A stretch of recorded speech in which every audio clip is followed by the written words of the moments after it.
I think to a few, not to most, I think to a few, America first means isolationism, primarily to our greatest critics. Folks in the mainstream media and some of the never Trump Republicans, the Bush Republican rhinos, if you will, the great Republican rhino safari, they are all screaming about isolationism. But I see America first as a revival of a defense of Western civilization, one where the United States leads the way, proudly, firmly, without apology, setting the standard for where we need to be, not just our country, but our allies, our friends in Europe in particular, whose governments have abandoned them, whose governments have done what Biden tried to do to us here in the last 4 years and almost succeeded.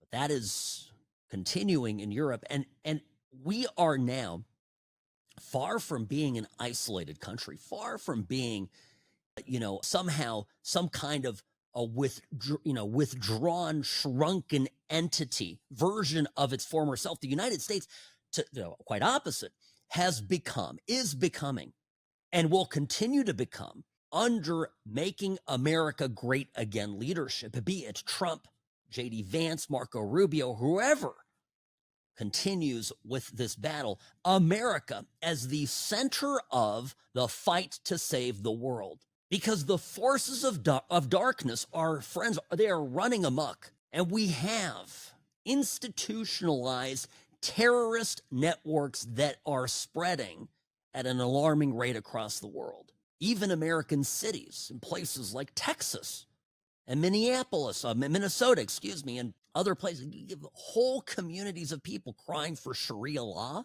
looking to subjugate the United States of America, the Constitution, Western values, freedoms, things we believe as a part of natural law to be inherent to our human dignity, to our human birthright, transcending government, transcending statehood, thoughts and ideas, beliefs, core values that our founding fathers from the very beginning believed we were born with, rights that carried with us through the eternities. This is what is at stake.